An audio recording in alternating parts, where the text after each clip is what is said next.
TikTok user GloryChris7 was riding the bus when they noticed the sight. The clip quickly went viral with thousands of comments flooding in to make sense of it all. Responses varied from zombie outbreak to one humorous comment saying that Sue didn't respect the balance, referring to the horror thriller The Substance.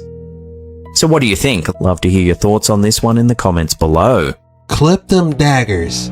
Soak them. Put some lotion on. You know, when you let these toenails get that bad, they start turning into weapons. Don't try putting on gym shorts. You're ripping your gym shorts. Like Wolverine slashed your shorts. A velociraptor then took a bite.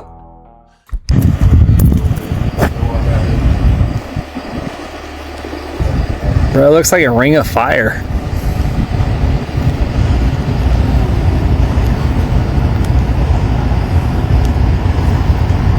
It's crazy too because it's a double rainbow.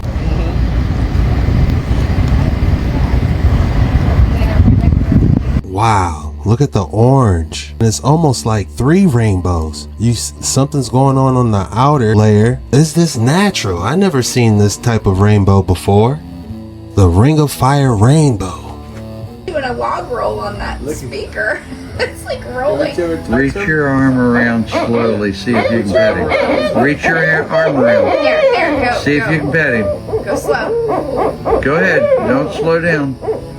Keep going. Stop. Keep going. Keep going. Looking right at you. No, Don't stop. slow down. You're going to miss your opportunity. Get it, Mike. Get a picture, Mike. He looked at you.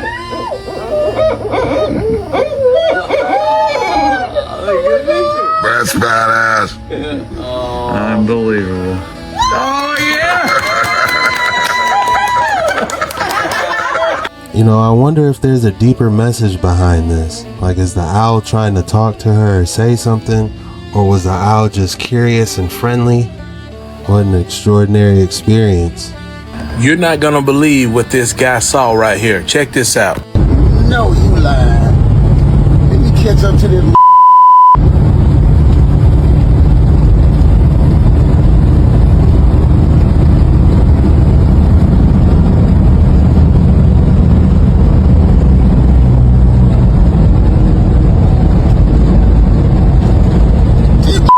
Driving itself.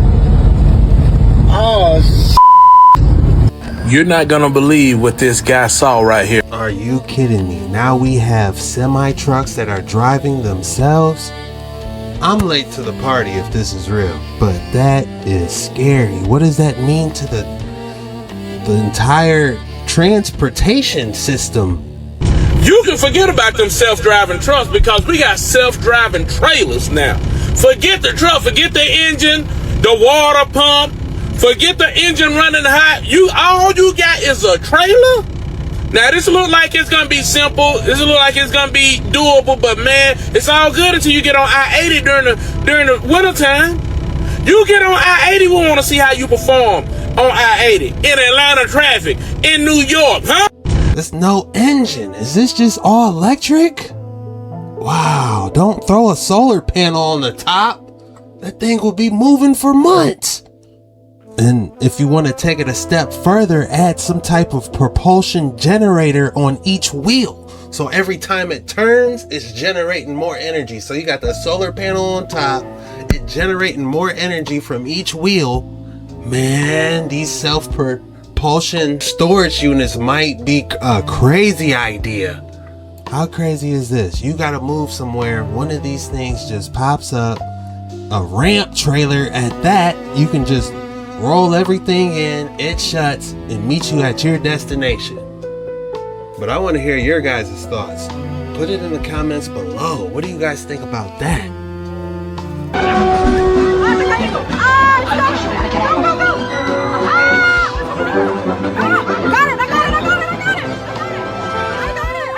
That's pretty cool. This is one of my mom's favorite movies, The Wizard of Oz. I'll get you, my little pretty. And this is at the Sphere and they're dropping real apples. That is nice. I hope everyone got one.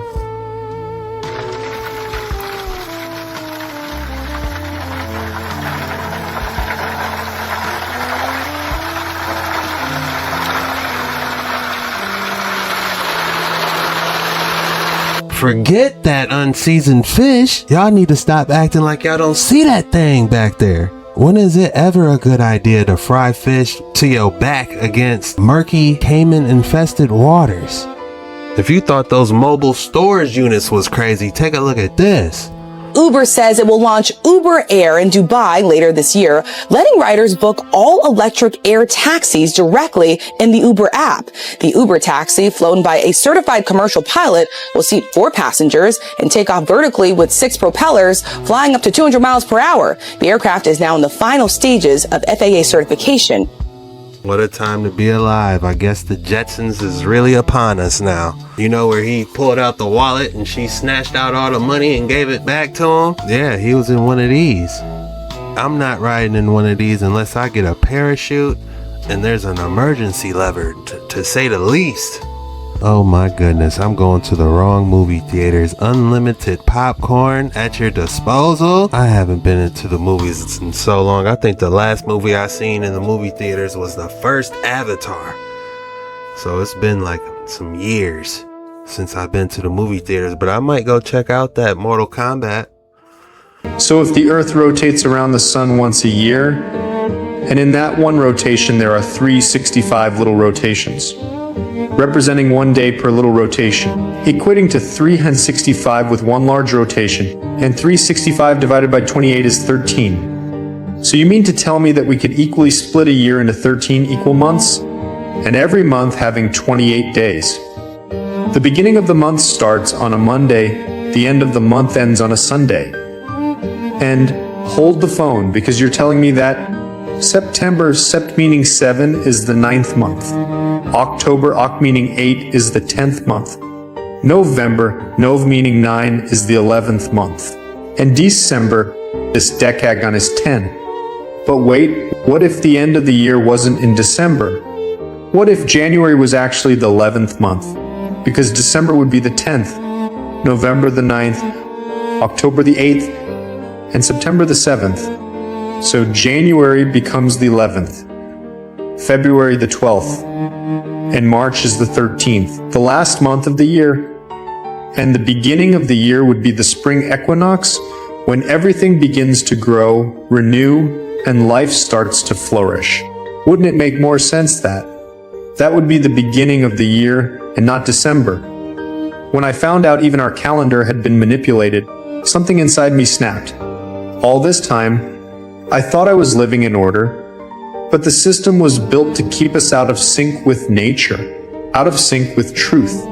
If I had seen this book earlier, I wouldn't have been deceived into blindly following man-made doctrines.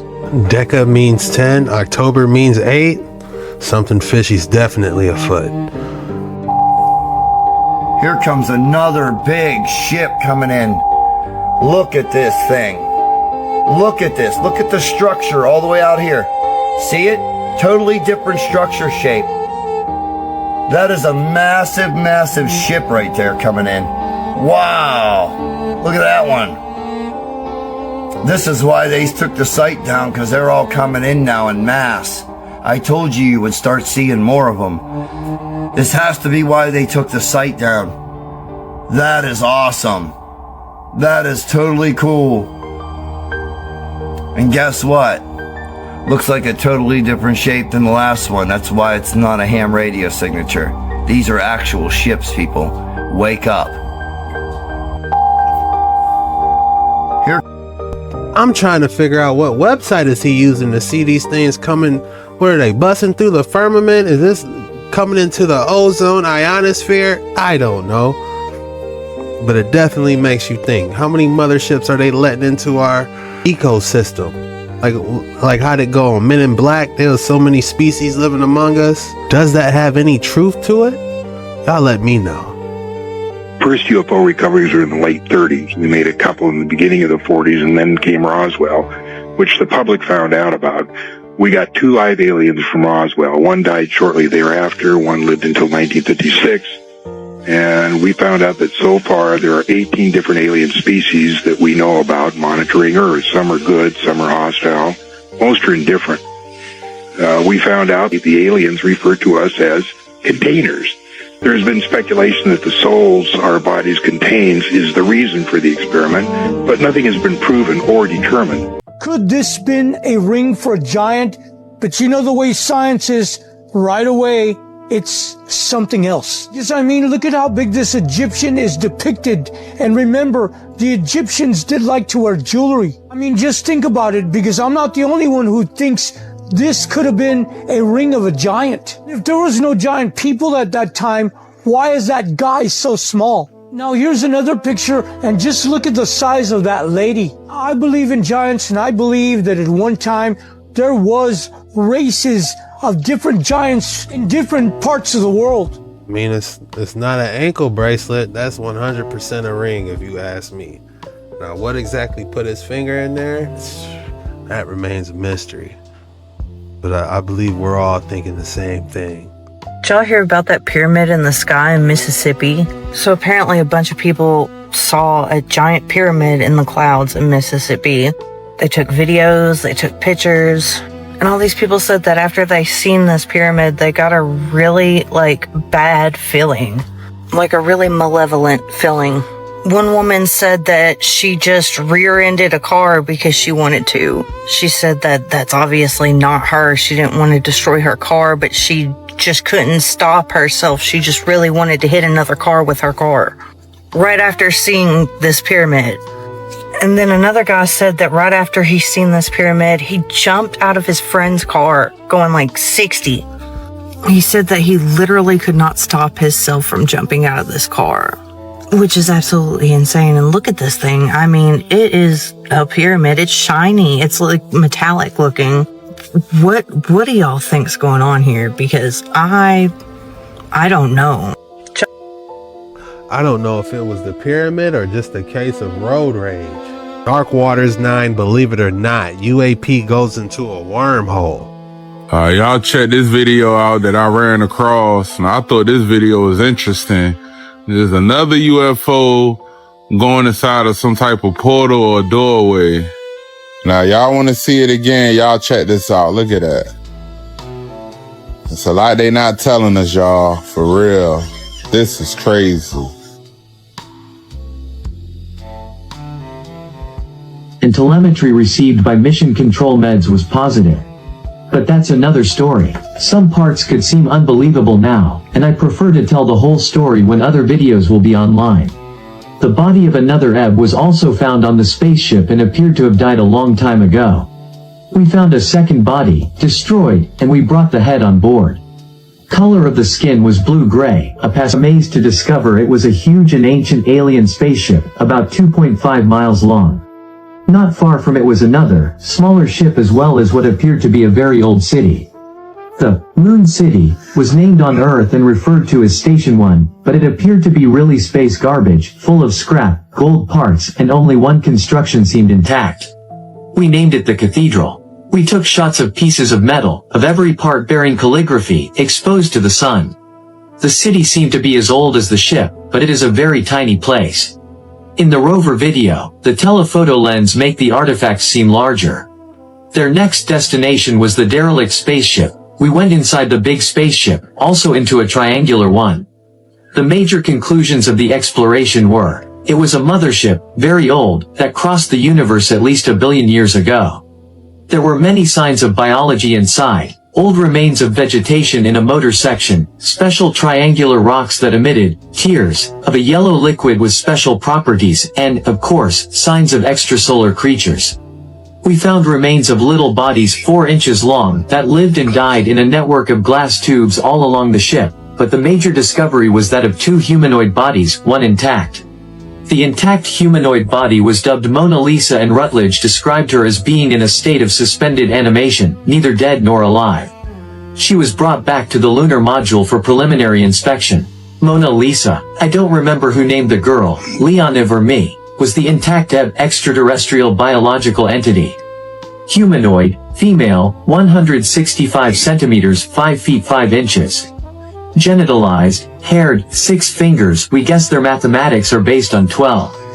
Function, piloting device fixed to fingers and eyes, no clothes. We had to cut 2 cables connected to the nose. No nostrils. Leonov removed the eye device, you'll see that in the video. Concretions of blood or biological liquid erupted and froze from the mouth, nose, eyes, and some parts of the body. Other parts were in unusually good condition, hair and the skin was protected by a thin transparent film. As we told Mission Control, condition seemed not dead, not alive. We had no medical background or experience, but Leonov and I devised. Rutledge mentioned nothing about their return to Earth or what happened to Mona Lisa. She is on Earth and she is not dead, he told Scantamberlo. When asked if he feared his statements might have consequences, Rutledge said, "I'm the whistleblower. What can NASA or the USAF do now? Blocking or suing me would be an acknowledgement. They can speak of hoax or fiction. Due to his age, he says he no longer feels and telemetry received by mission." A city on the moon? Now that's crazy. And they found an Anunnaki black woman? Was this real or was it staged? The Serapeum Catacombs, built between 1550 and 1520 BC, allegedly by King Amenhotep. And this underground place was carved out by the Egyptians to bury the bull, the Apis bull, the jackal, and the cat that they worshipped. They did sacrifices and stuff like that. There's 24 of these huge granite sarcophaguses. And look at that. Look at that. How did they do this? How did they make that like that? 70 tons. 70 tons. And allegedly in the 1850s, they didn't find any bulls. That's so cool. He actually went to these sites. How amazing is that? Didn't find any full mummified bodies in any of these things. And I think it's BS that they're telling us that this is for animals. I think these are Nephilim sarcophagi. Whether this is pre-flood or not, I'm not entirely sure, because we know the Nephilim came back after the flood, according to the Book of Numbers. And obviously there's giant bones and stuff that you can freely search on Google. But look at that. How did they cut that? This is mined 550 miles south in Aswan, Egypt. Look at the carvings. Some of these carvings may have been added later, but look at the sharp bronze tools. I think this is a Nephilim tomb, because there's Egyptian hieroglyphic artwork of massive giant people, or at least people bigger than the other people standing around. And look, how did they carve out the inside of this? Look at those sharp angles like that. And now that we know that the mainstream lies about everything, they didn't find any full mummified bulls down here. They found pieces of things, bones of things, but the tomb raiders probably found these huge people in these coffins, and they used to eat mummified people because they thought that eating mummified people would give them health benefits. Did y'all see how smooth this is? Sorry if it's loud in the background. I'm currently in New York, but look how smooth that is. They're not doing this with hammer and chisel. Okay, this is ancient technology, and I believe that this is. Oh yeah, and by the way, when they discovered this, they found this sarcophagus just randomly in the tunnel, and our guide looked us in the face and said that they built the tunnel around the sarcophagi. Like, how did they get them down there? And he was like, "Oh yeah, they just built it on top. They built the cave system on top of the sarcophagi." Like, and I was looking at him. I'm like, I'm not gonna cause any problem. This is the Serapeum. That is interesting. It's almost like they would have some type of anti-gravity pallet jack or something to move something that massive through them tiny tunnels. There ain't no way y'all gonna be able to pull that against the ground. What type of technology were they actually using? Or did they really did build those tunnels around it? What if it was like a reset before a reset, and then those giant sarcophagi boxes were there and they just happened to find it and were like, you know what? We're just gonna build a tunnel around it because we can't move it. I don't know. Y'all tell me. Just a theory, of course. This entire video, allegedly in theories, entertainment purposes only. Okay, I'm gonna explain the Tartarian doors and why they were so large and it looked like a giant was supposed to walk through it. So around 450 to 500 AD, when the Zeta Grays and the Galactic Federation invaded Earth, that one of the first things they did was place a dome over the Earth they did that to weaken the Elohim, the original black Tartarians. And what that did was lower our frequency, and we shrunk in size over time. So before that, we used to be about 20 to 25 feet tall because the ionizing energy that's in the heavens used to be penetrating all the way to Earth. And so they needed to place that dome over the Earth so it could separate us from the power of heaven. So us being about 20 to 25 feet tall, that's basically what's going to happen when the dome is removed from the Earth. And this is why Trump has to put another dome over the Earth, the Golden Dome, to still shield the people from the ionizing energy. So that way we will actually get that power to return back to our original heights and sizes. Because we're the black Elohim and the original black Tartarians, average height during that time was 20 to 25 feet tall. And this is why the doors are so large, because we were ionized gods, and we will return to be ionized gods. When the Anunnaki comes, one of the first things they're going to do is crack the dome open. You know, mind you, these beings here are still 25 to 20 feet tall. Like I said, entertainment purposes only. I do think they were giants, but that theory was a little bit out there.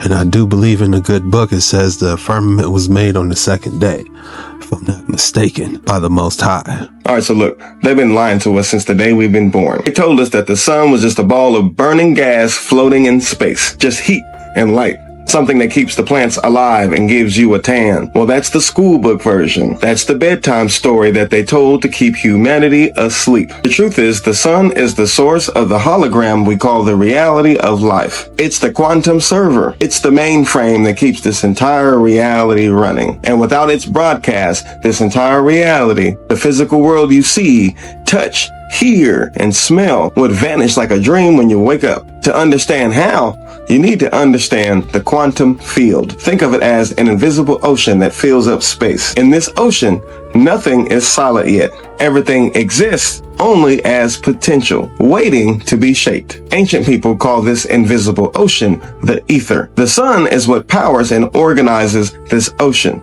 Ocean, without the sun's energy, this field would be cold, would be still, it would be inactive. Think of ether like clay. Sun's energy is what makes the clay warm and soft, ready to be molded. But here's the part that almost no one is told. The sun isn't just energy, it's information. Every ray of sunlight carries code, instructions telling the field how to rearrange itself into the reality that we experience. Now add consciousness. Your awareness is the sculptor. Your thoughts are the blueprints. When you focus your attention on something, a vision, an intention, or an idea, you are sending instructions to the ether. Because the sun has energized and organized the field, the ether can now shape itself around your thought, turning that thought into matter, the solid, tangible stuff of the world. So the chain is simple. Number 1, the sun powers and organizes the field. Number 2, the ether or the quantum field is the medium that reality is built in.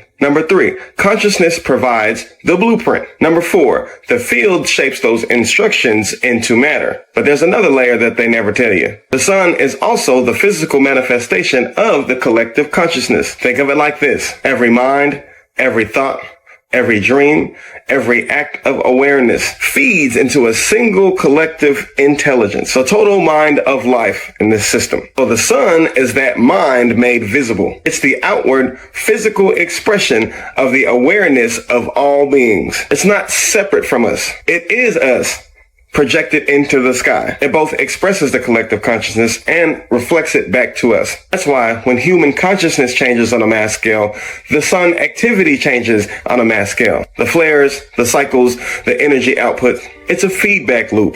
And we feed it, and it feeds us. Together, we co-create this simulation that we live in. Our ancestors understood this. They didn't see the sun as some distant object. They saw it as a part of themselves, the great heart and mind of our shared reality. They aligned temples with its movements.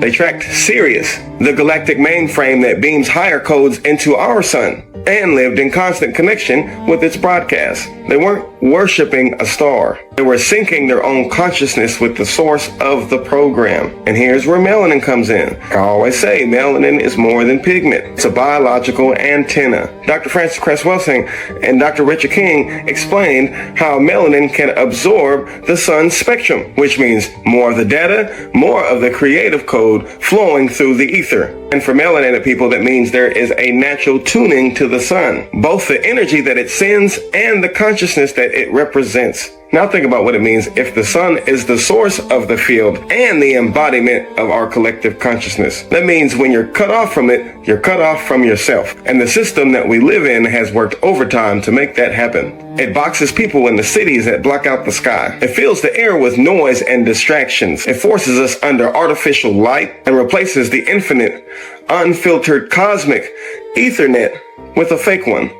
A man-made internet. The fake network mimics the real thing. Light pulses through the cables. Data is sent in packets like photons. But now it's filtered, owned, and controlled. Here's the dangerous part. In quantum mechanics, thoughts still become things. So if they can shape the thoughts by controlling the information, then they can shape the reality that those thoughts create. In other words, your power never disappeared. It's just been hijacked to keep their vision of reality in place. But no matter how advanced their imitation is, it will never replace the real organic network. The original network has never been shut down. The sun is still broadcasting. The ether is still charged and alive. The quantum field is still listening to your consciousness, ready to shape matter around your vision. And the sun, as the living mirror of the collective mind, is still reflecting back the potential of what we could be. Every moment you connect to it, when you're in real sunlight and your mind is clear, you're not just receiving data, you're participating in the collective mind of this reality. You're shaping it, feeding it, and pulling from it at the same time. And that's why this truth was hidden. Because when you remember that the sun is not just in the sky, but is the living, physical representation of our shared consciousness and the engine that powers the field where thoughts become things, and you stop just being a character in somebody else's program. You start realizing you are part of the program itself with the power to rewrite it. They lied to make us forget. I'm telling you so we remember. The sun is the source. The ether is the medium. The quantum field is the workspace. And consciousness is the key. Matter is the result. That sun, that great golden mine in the sky, is us. All of us. Shining back at ourselves. Waiting for us to remember what we can do together. That's an interesting theory about the sun. You know, I heard it all, from some people even theorizing that the sun is a giant simulation. But I try not to lean on my own understanding, because you can get lost on these waters quick. Scientists might have just created consciousness by growing brains in a jar and connecting them to a computer made from stem cells that were stimulated in a special way to form neural tissue, which grew and eventually formed structures and even brainwave activity similar to that of a premature human baby. They then hooked up this brain into a computer, connecting it into a virtual world where it learned to play Pong completely from scratch. I want you to realize what this means. Like, this isn't a computer bot that was pre-programmed to know exactly how to play the game. That's easy. It's an organic brain that they grew themselves that was given Pong with no instructions, and it just taught itself how to play, which is honestly nothing new. That's just AI, but this is organic AI, which happens to learn quicker and is also more energy efficient than traditional AI. It learned to play Pong in about 10 to 15 rallies, when a regular computer AI would take around 5,000. Albeit the computer AI can simulate those 5,000 rallies much quicker, but that takes a lot more computing power, which is sorta our main bottleneck with AI at the moment. Energy. This is organoid intelligence. Take human brain cells, grow them in a petri dish, and then use computers to train them just like AI. Naturally, there are ethical concerns rising, as there is surmounting evidence showing us that these are conscious, like a human. Even the scientists working on it themselves admit these organoids are sentient. They took it a step further and tested out these organoid brains inside real physical robots, feeding them the sensory input of everything the robot experiences. And since the computer chip running it is organic brain matter, this technically, by definition, is a cyborg. Then there are companies like FinalSpark that let you rent server space on these organoid brains, which essentially act like organic CPUs. You can even see live streams of the brain computers you're renting out. And now this next part right here, what they're doing here might actually prove simulation theory. So they have this virtual butterfly simulation that's controlled by the organoid brains, meaning the brains feel and experience everything the butterflies do. Again, the brains weren't trained or programmed how to be a butterfly. Just like they did with Pong, they were just fed the sensory feelings of being butterflies and kind of figured out themselves how to flap their wings and just exist. Much the same way you weren't pre-programmed to walk or talk. You experienced sensory inputs in the forms of sight, sounds, touch, and learned, taught yourself along the way. This is an organic brain being fed computer data to make it believe it actually exists. I believe this is how cyborgs were created. We were talking about this a couple of days ago.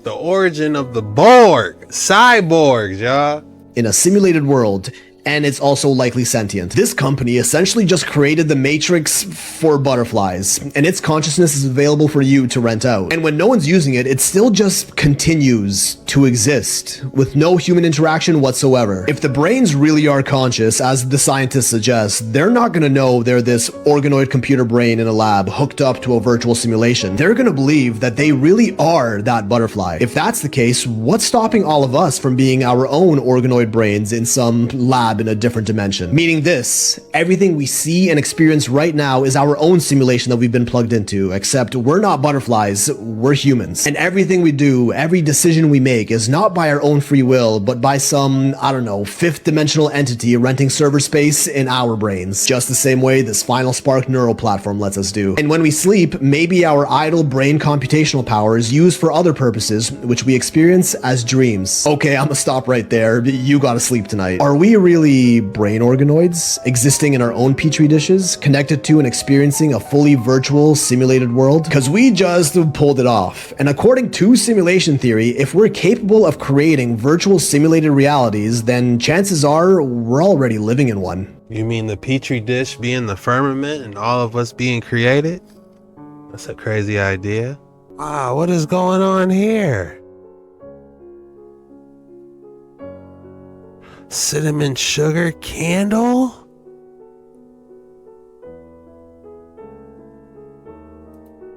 Do you ever feel like your phone is reading your mind?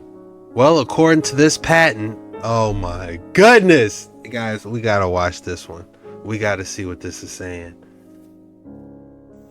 This is for the people that will be thinking about something and not even say it, look at their phone, and what they were thinking about shows up on their phone. This is the patent for system and method for enhancing content using brain state data.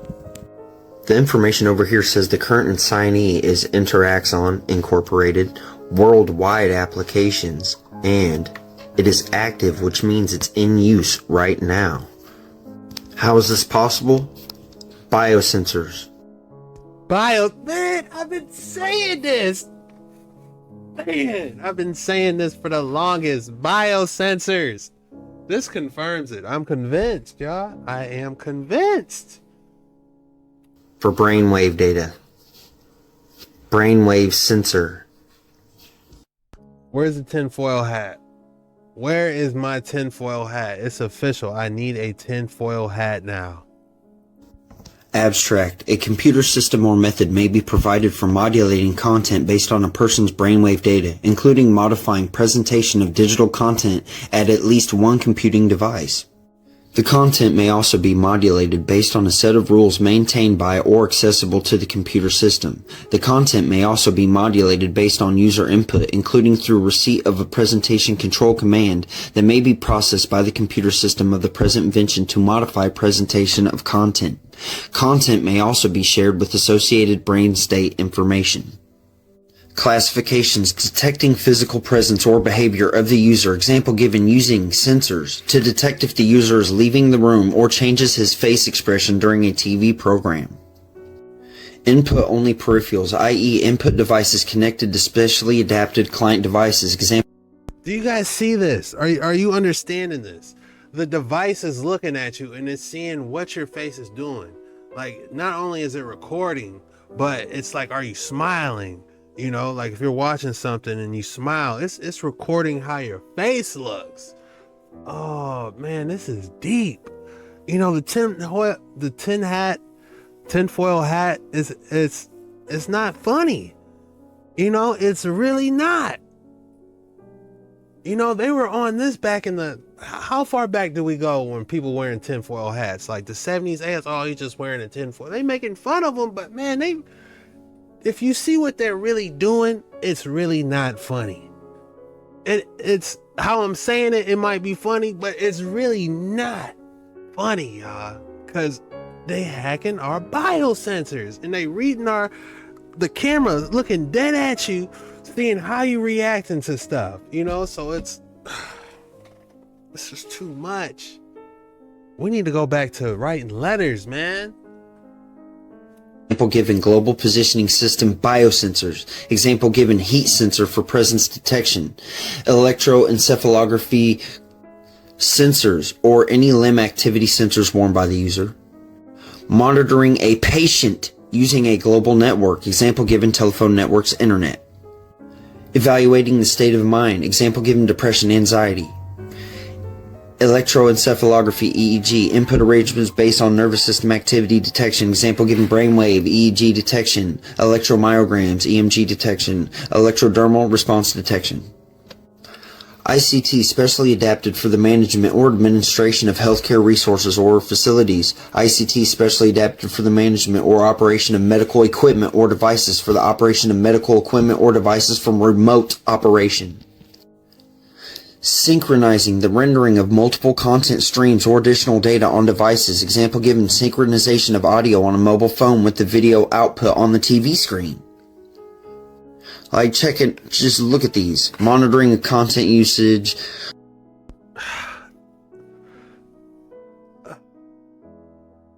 This is deep. I have to read that one again. Synchronizing the rendering of multiple content streams or additional data on devices. Synchronization of audio on mobile phone with video output to TV screen. So it's basically saying whatever's connected to your HDMI cord running up to your TV, the biosensors are syncing up with that, going straight up to your TV. It sees everything.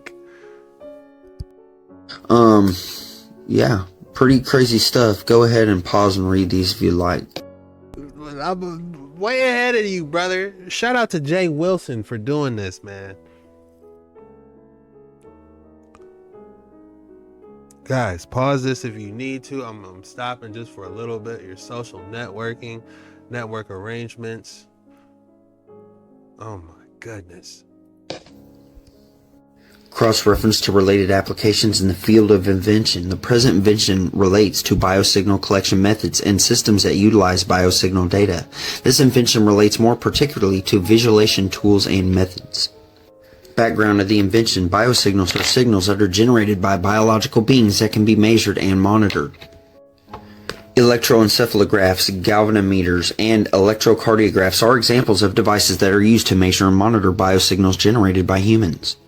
The human brain generates biosignals such as electrical patterns which may be measured or monitored using an electroencephalogram, EEG. These electrical patterns or brainwaves are measured by devices such as EEG. Typically, an EEG will measure brainwaves in an analog form. Then, these brainwaves may be analyzed either in their original analog form or in a digital form after the analog to digital conversion. Measuring and analyzing biosignals such as brainwave patterns can have a variety of practical applications. For example, brain-computer interfaces have been developed that allows users to control devices and computers using brainwave signals. Various platforms exist for creating or capturing content and communicating this content either to the creator or the creator's audience. There is a need to improve the evocative nature or engaging nature of communication platforms and methods. This invention can determine your brain state in real time. And as this is happening, they can modify the content in real time.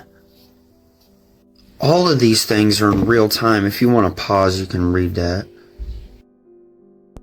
Illustrates a system diagram. They're controlling the brain waves of an EKG and EEG. That is outstanding. Real-time advertising bidding is talking about rendering the content in real time. The audience watching the video may be also rendered around the video frame in real time. Crazy stuff. As you can see right here, it says the digital content presented may include live audio or video content. You can read all this. Pause.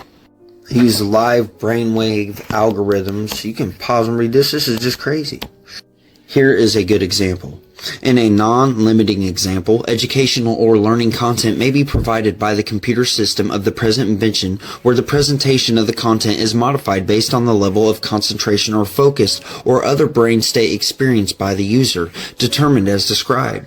Similarly, we're basically at the computer's will. Whatever the computer's algorithm feels like sending to us, that's what they're going to send to us. in another example, a feed of web-based content, example given a live or pre-recorded feed, may be changed based on user's brain state. You can pause and read more if you would like. Emo state editor, brain state, emo state. Like, just pause and like actually just click the link that I provide and check it out. Let's look at some of these cited by. Patent citations. As I scroll through, you can pause to read. We have universal integration and interaction of multiple technologies in the human signals method. Crazy. 391 cited by. Face recognition control and social networking. Like, yeah, you guys are gonna have to click it, look it up. Alright. You guys have a good one. I'm not gonna scroll through all of them, but just click it, look it up. I am speechless. They have been doing exactly what I thought they've been doing. But here's the patent for it. And they literally tell you word for word what's going on. Australia is rolling out something called a trust score system as part of its digital trust framework. So what is that? Think of it like a credit score, but instead of measuring how well you pay bills, it measures how well you follow rules. Your online activity, your digital ID, your devices, even your behavior can all be tracked, scored, and shared. And here's the catch. It's not really about trust at all. It measures compliance. How well you stick to the approved narrative, the expected behaviors, and the official rules. Step outside the lines, question policies, resist mandates, or act unpredictably, and your score drops. The system is powered by the Trust Exchange, not just a local system, but part of a growing international network. It links government agencies, banks, telcos, health records, and even private apps, constantly verifying your digital ID, devices, and behavior. And once your score is low, that's where the slippery slope begins. Restrictions on travel. Limited access to planes, trains, or even certain regions. Financial friction, loans, credit, or services could be harder to access. Employment limitations. Certain jobs, promotions, or government positions might be off limits. Access to services, healthcare, education, or community programs could become more difficult. Social consequences. Accounts or participation on digital platforms might be restricted. In other countries where compliance scoring already exists, this is exactly how the system evolves, from convenience and safety to control and restriction. The infrastructure starts small, framed as efficiency, but every layer makes it easier to enforce behavior, and harder to step outside what the system wants. Your score doesn't measure honesty, it measures obedience. That's why a trust score system isn't really about trust. It's about control. And the longer it runs, the more it shapes how people live, work, and interact. Australia, what are they working on? For entertainment purposes only. This paper is titled IoTs, Internet of Things, and DFPL, Device-Free Passive Localization in a Disaster Management Scenario. This paper was accepted March 15th of 2013. So basically, this paper is about tracking an IoT person, okay, who is not carrying any electronic devices. I just want to point out a couple interesting things, and I will leave a breakdown of the paper in the video description. Hold on. So what they're about to explain is they're still tracking people that don't have any type of cell phone, any type of electronic devices, because somehow they can still track you. That's interesting. The Internet of Things, IoTs, is an emerging paradigm shaping our current understanding about the future of Internet, where we transform physical objects to smart objects which can be interlinked through IP. IoT has been emerged as one of the most important paradigmatic strings of thought with regards to the future state of internet. Its significance is described in terms of providing a different lens on how to link the internet with real-world objects. In a more comprehensive way, IoT transforms real-world objects into smart objects and connects them through the internet. In contrast with current internet, IoT depends on dynamic architecture where physical objects with embedded sensors will communicate with an infrastructure, i.e. a cloud, to send and analyze data using the internet protocol.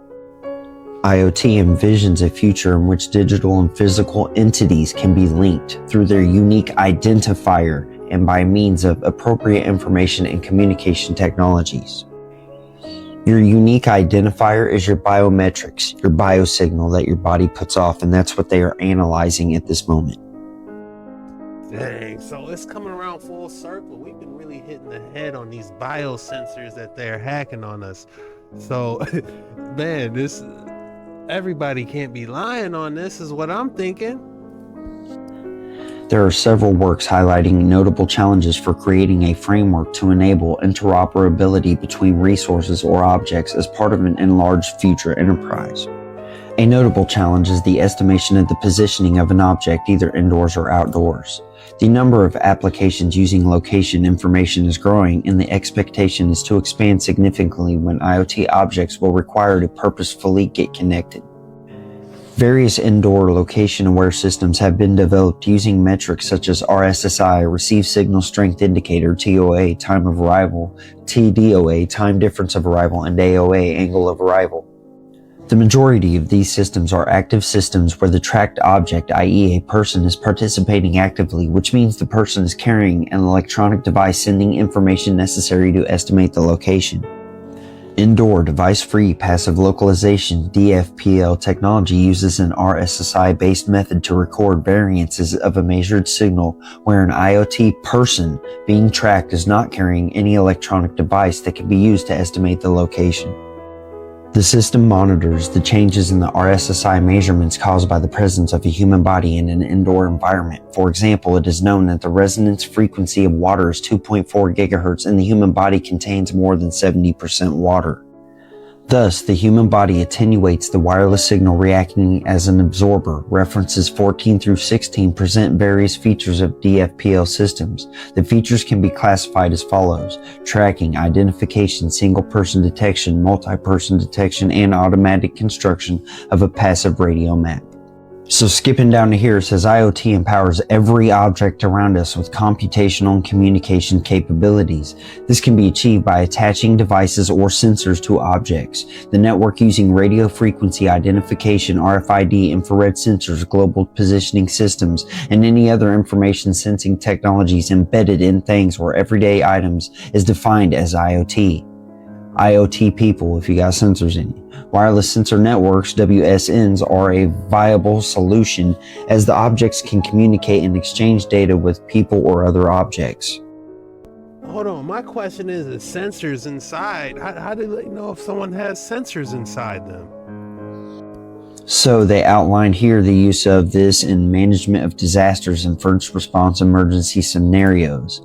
Pretty much the aim here is to build upon our patent-pending technology in order to deliver a robust field trial-ready human detection system for disaster situations.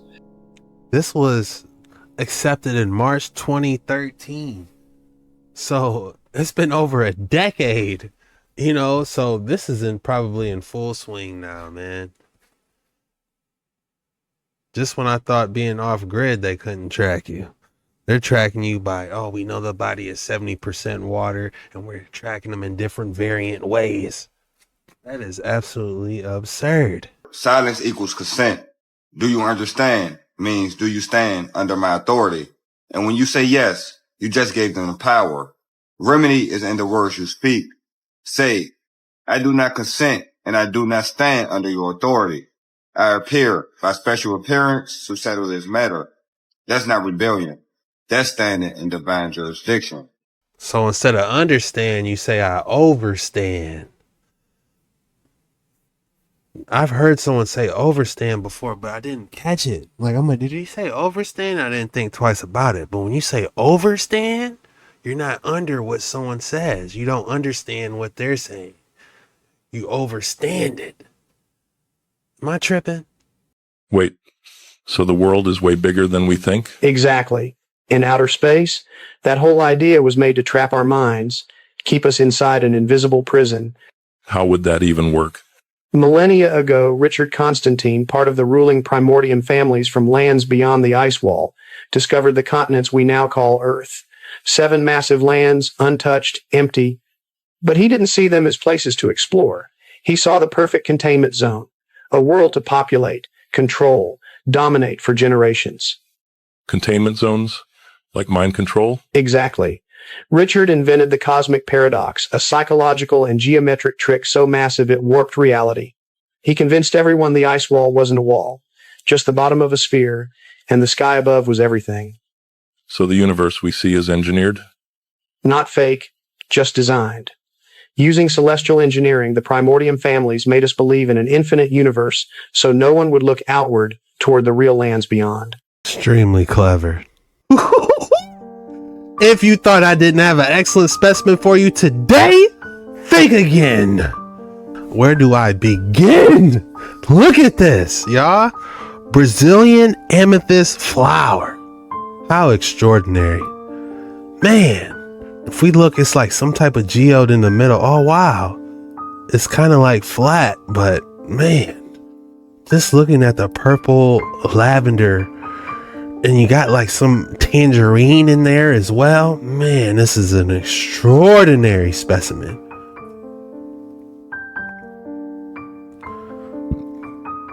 If I had to name this specimen, I would call it Leviathan's Eye. Leviathan's Eye. What would you guys call this specimen?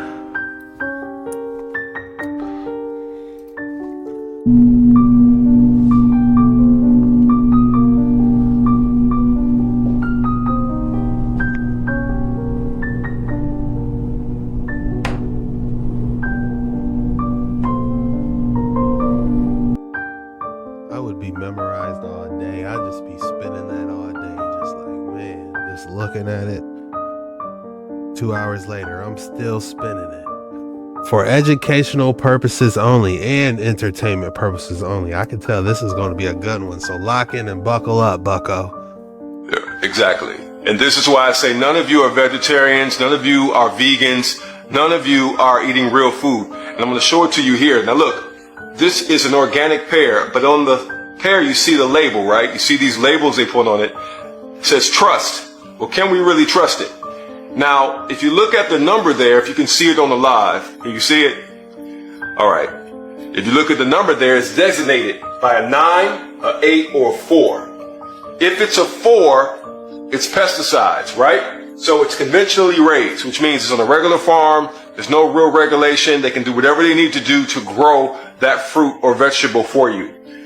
If it's an 8 designated in front of that, on that number on the sticker, it means it's genetically modified, okay? Which means that it's been altered in some way, shape, or form, either at the genetic level or through the use of pesticides and chemicals to cause an alteration later on down the line once you consume it. GMO is going out the window, so you will no longer see GMO on your foods anymore. The new term you need to look for is bioengineered. So when you go to your store today or tomorrow, whenever you go back to the store, look at all the food products, look at the back, and you're going to see bioengineered. You won't see GMO anymore. It's another trick to trick you out of your health. Then the next designation is organic. And for a long time, we thought organic was safe. Organic is no longer safe. This pear here is designated as organic because it has a 9 on the sticker.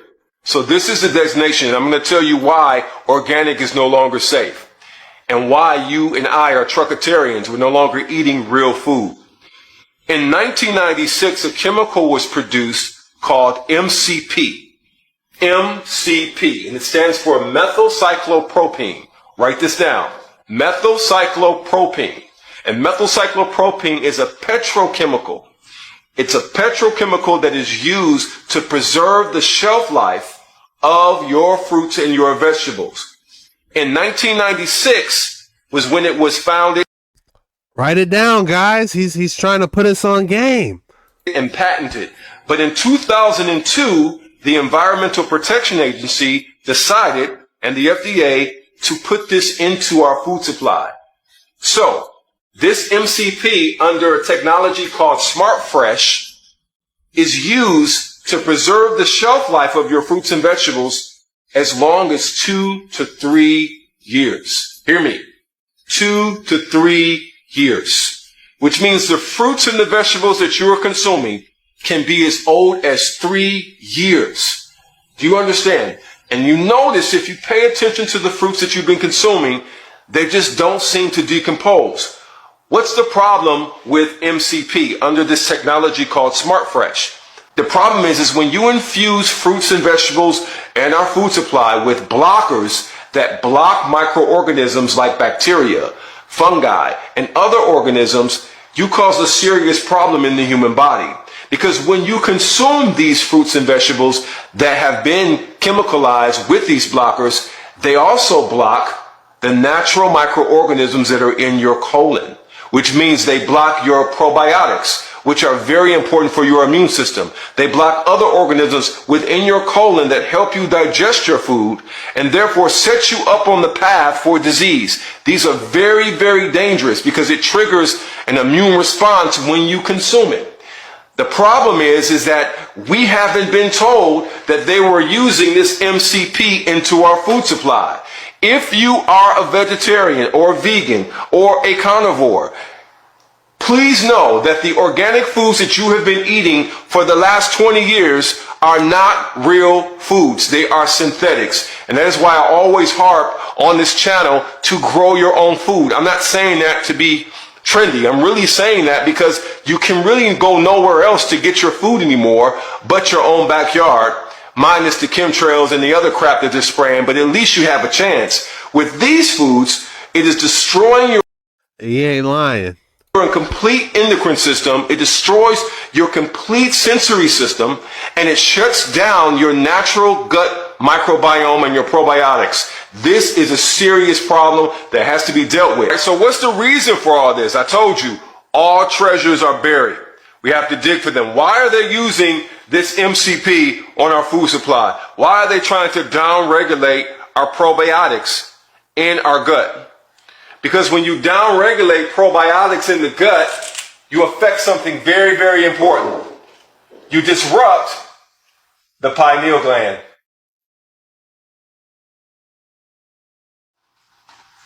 You disrupt the pineal gland.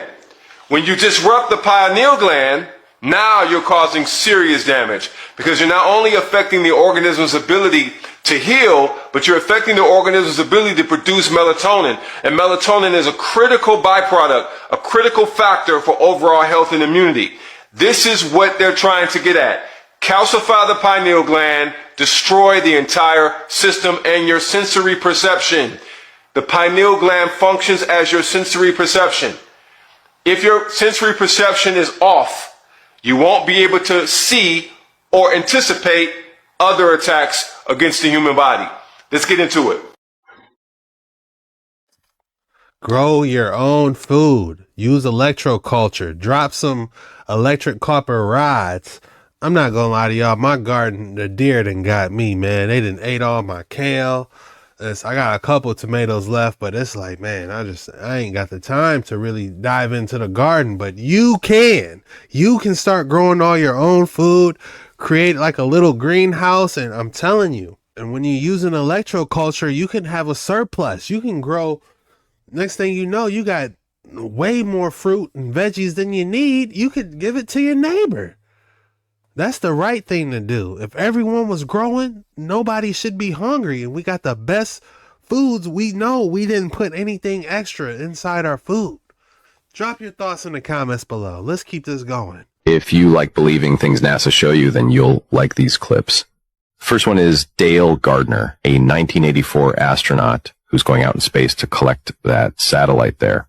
He's untethered, can you believe it, using only his special jetpack with super joystick controls to lever him there and back. Amazing. Even on Interstellar, that was a bad idea. At least they was connected to a rope on Interstellar. He's out there winging it off the joystick controls. Oh, come on. This one is even better.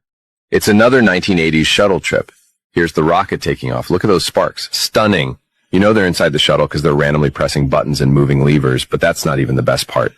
Here we see a great close-up of a real shuttle up in real space. And look, it's releasing a satellite. Oh, wait a minute. What was that? A giant's face. Let's look again. Yes, it must be a space giant, because these shuttles were around 122 feet long and 56 feet high. This guy... Look how quick he got out the feature. Like, oh, man, they can see my face. Let me get out of here. Man, they scamming. Must be humongous, because it's not a toy pretending to be in space. It's real, okay? So there you have it. The discovery of space giants. Man, they scamming, y'all. You're telling me there's Antarctic human colonies. Right. And we've encountered them? Yep. Buddy, look. Just look at the timeline of our recorded expeditions to Antarctica. It tells you everything. James Weddell, 1824. Charles Wilkes, 1840. Started off as these rational lone expeditions, right? But then all of a sudden we don't go back for nearly 100 years.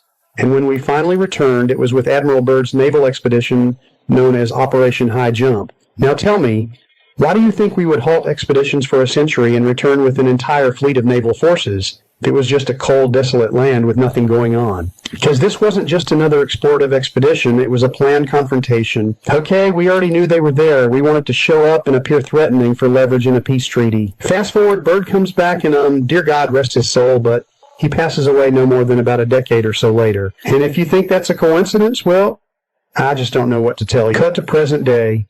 Nobody's allowed down there. Can't even approach the vicinity of the continent. You can't approach by air or sea, or else you'll be met with hostile force. Like, what are you doing here? Turn around. Surrender your vehicle. I'm telling you, you gotta be stealth. You gotta find out how to do a stealth radar or something. The Estate of the Dead. Check this out, y'all. I'm gonna grab something to drink. Y'all want anything? I got snacks. I just bought some frozen pizzas. I know it's not the best, but hey, it's mi casa su casa. Hey, sir. Yeah, how's it going? Pulled you over for expired registration. Yeah, I don't have registration. Yeah, I can see that. Yeah. You know, if your vehicle's, I'm not towing your vehicle, but you know, if your vehicle's not registered over 6 months, it can get towed. Yeah, you know, I don't use registration or license when I travel. Okay. Why is that? Because I'm not a United States citizen. So what are you? I'm a state national. Okay. So do you have a driver's license? No, I use a passport when I travel. Do you have a passport? Yeah, I got a passport. Okay. Would you like to see it? Please. There you go. Do you reside in California? No. Who's the vehicle registered to? Well, I own the vehicle. I have my MCO right here. It's not registered to the state. Do you plan on registering it? No, I let the registration expire because... I see that. So then should I tow your vehicle? Well, no, I don't think that that's reasonable. It's legal. For the vehicle code. Yeah, but it's not lawful. I'm not operating in commerce. I'm not operating in commerce. You guys have the authority to regulate commerce, right? Yeah, whatever. Well, what do you mean whatever? What do you mean whatever? I don't understand all that stuff, so I see where this is going. So anyway, the vehicle code in California states that if you're going to drive a vehicle in California or own one, This is an automobile, not a motor vehicle. By definition of the California Vehicle Code, I got it right here. Right. I'm not operating in commerce, so there's no reason for you to regulate me. Oh, okay. All right. Got it. That's all. No worries. But I do have private insurance. I'm not driving out here or traveling. Can I see your insurance? No, it's private. But I've communicated with the authorities, and they know who I am. Who's that? Who are the authorities? Well, I know who you are. I'm an authority person. Well, the Barbara Rooney, I've talked to her. She has an injunction from me. So I mean, I have a name decree. So I'm not even. You guys administer the estates of the dead, okay? That's why you have. That's you, the police, the policy enforcers for the United States Corporation. That's why you guys are police and not sheriff. So you have codes, statutes, regulations, and that's what you enforce. Okay. But I'm not a person in commerce right now. All right. And so that's all. That's all. Make sure this is clear. We'll be good. I appreciate it. I appreciate you. Thank you.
What I missed? The cop ain't believe him? He ain't pulling no sovereign citizen? This is something else?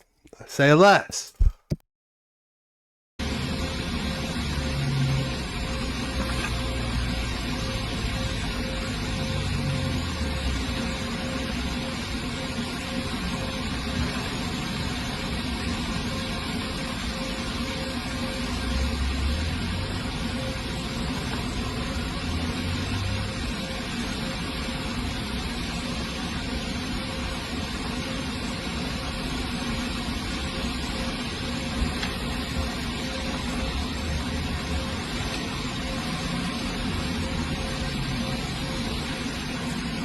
So I normally issue fix-it tickets for this. How does this work with you? Fix-it tickets? Yeah, for registration. It's a fix-it ticket. Well, I mean, I'm not obligated to have registration if I'm not operating in commerce. Right, but So- I'm obligated to write a fix-it ticket for your vehicle. I mean, if you want to write me or hand me a ticket, I mean, I'll rescind it and I'll rescission it. Okay, that's I fine. mean, I don't think it's worth your time. Probably not, but I gotta do something. All right. Well, I mean, I was about to That's get why I'm in and out. asking. I'd rather just talk with you about this and keep it civil, and we don't have to do this. I mean, aren't you curious as to, this whole process? Not really. No. Well, I went to the I state. mean, I would, went to the State Department, But and you I. have a passport, so you Yeah. you live in the United States, so you have to believe in some laws, right? Well, sure, I believe in law. Thanks. I'd rather just talk with you about this and keep it civil, and we don't have to do this. Officer, like, look, man, I'm just trying to go about my day, man. How do I resolve this, man? I get out and what? I got 2 more hours in my shift, boss. Like, you a cool dude. What do we got to do to resolve this? Shout out to this officer. He's cool. All officers are cool, man. I ain't never really came into any hostile or racism dealing with any officers. I believe a lot of them are just caught in the crossfire, just trying to do the right thing, as we see here. I mean, aren't you curious as to, this whole process? Not really. No. Well, I went to the I state. mean, I would, I went to the State Department, But and you I. have a passport, so you Yeah. you live in the United States, so you have to believe in some laws, right? Well, sure, I believe in law. Yeah. Yeah. But there's a difference between law and policy, right?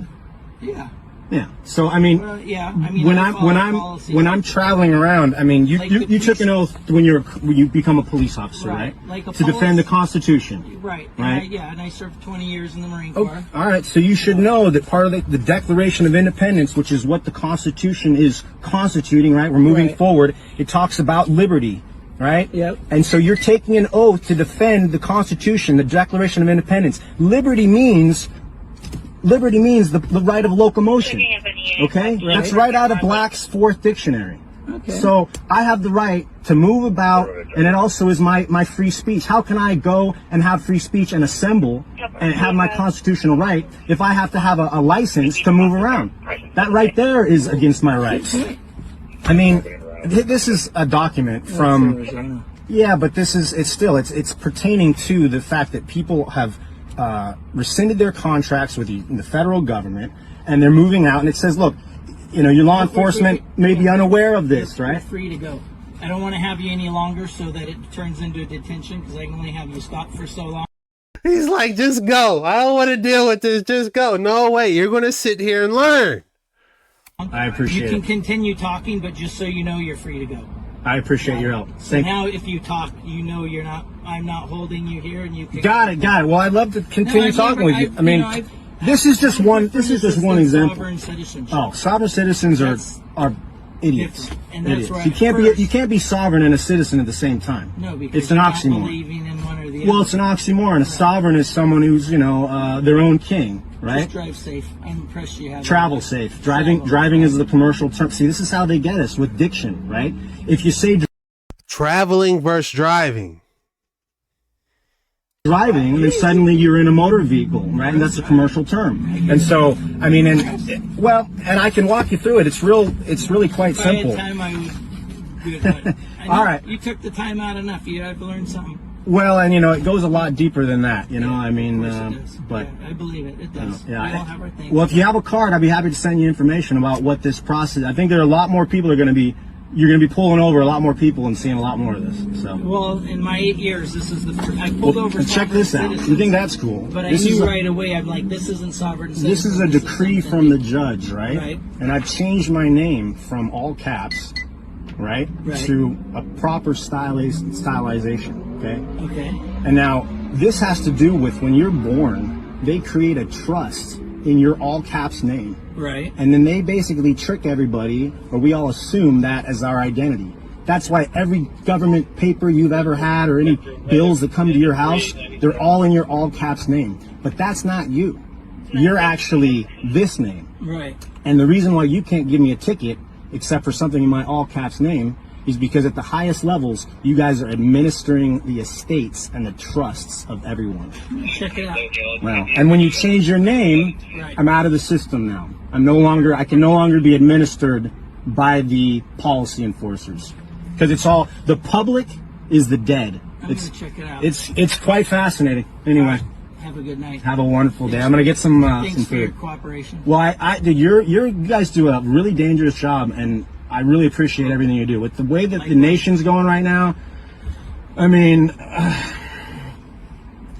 all right, brother. I appreciate you so much. All right. Have a good one. Thank you.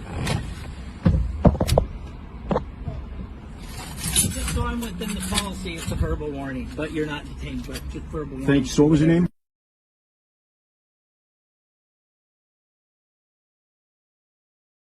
Pleasure to deal with. If you ask, I can give it to you. Thank you. Well, and I think what's happening right now is we're going back to a republic, right? That's why all this craziness is happening. We're headed to some pretty drastic changes. I think myself. everyone's feeling that. Yeah, So something.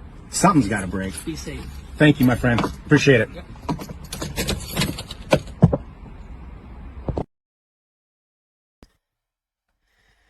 it's the difference between driving and traveling. It seems like a lot of work, but hey, it's better than paying a couple $100. Drop your thoughts in the comments below. Shout out to our police enforcement and everything. Hey, I got nothing against y'all. Y'all doing a fine job, man. I never had any crazy experiences, but the media and, you know, they illuminate the bad things, but honestly, it's just a bunch of hardworking people just trying to get through the day, caught in the crossfire, if you ask me.